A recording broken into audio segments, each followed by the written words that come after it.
Sir મારા ફાધરનો હાથ વારે વારે જકડાઈ જાય છે, એનું કારણ શું? સરસ.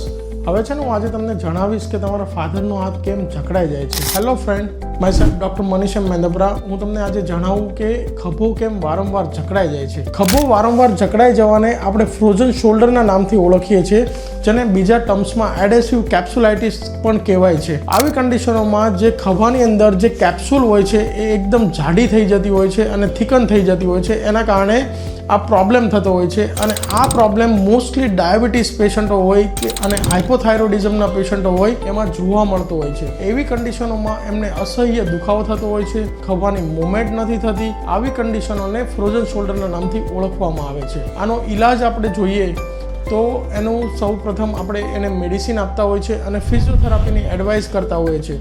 જો એનાથી નથી સારું થતું તો આપણે એને સ્ટીરોઇડ ઇન્જેક્શન આપી શકીએ છીએ, હાઇડ્રોડાયલેટેશન જેવી ટ્રીટમેન્ટ આપી શકીએ છીએ. એનાથી સરસ થઈ જતું હોય છે. Thank you.